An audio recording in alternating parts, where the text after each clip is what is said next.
Let's start this up.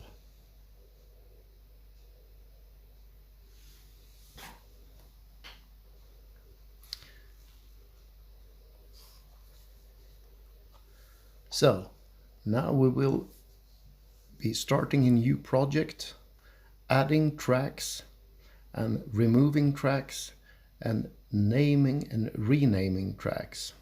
I will also go through the metronome and we'll look a little bit about the menus this time. So how do we start a new project? We have a few demo projects at the top when we start this up. And by the way, you can find all this in the media menu up here. And then you can create a new project like this. And if you want to name it right now, you can just name it something,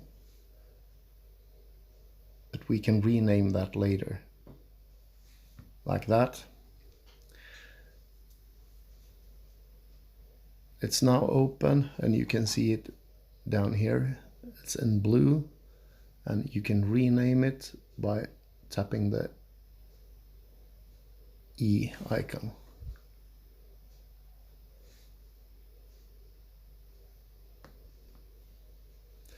And then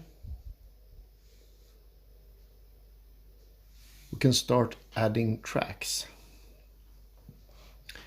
And we do that by going down to the add little plus down here,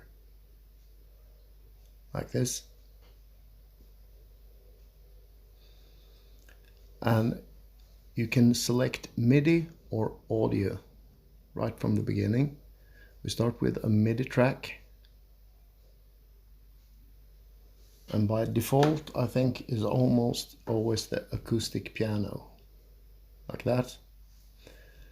And you can enlarge the menus so you can see the routing, the things about it, and the effects, inserts and sends and MIDI effects. Automation, and the new for 2.8 now is the notepad that you can make notes with. The channel, which is the big slider, and the color of the track, like that. If you want to choose another instrument, you go there by the icon and you can go here and choose categories.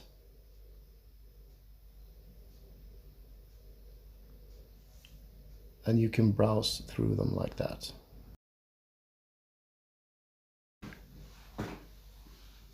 Next thing you do is, if you add another track that we can remove, we add it. And then I come to the conclusion, no, I don't want that one. I have it selected and I push delete, minus, and it's gone.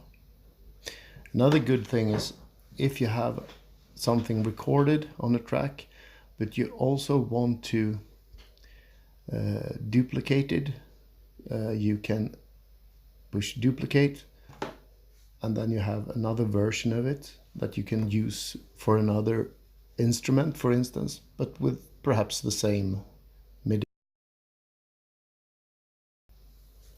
Another important thing to do in the beginning here is that you might want to choose your tempo. See, you have the metronome up here. We can listen to it. It's a classic one, like this.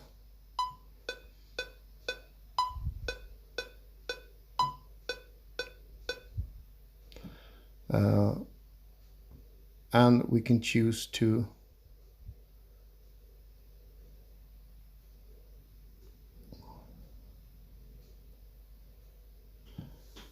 drag the left and right markers to set markers there.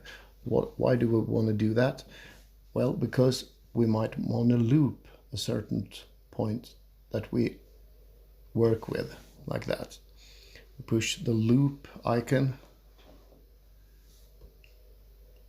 and then it will loop.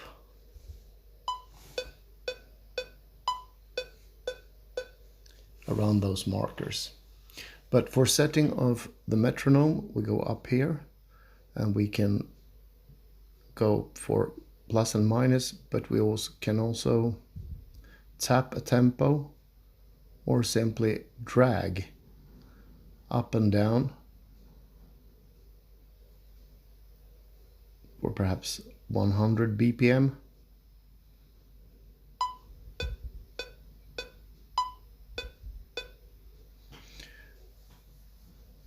And if we want to record anything, we can do it by pushing the keyboard icon up here.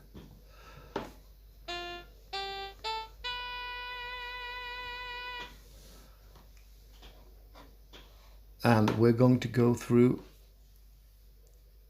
something about the chords in the next video, and I'm going to take you through that, because you have pads and you have adjustable chords up here. And those you can adjust exactly as you want them, note by note, for yourself.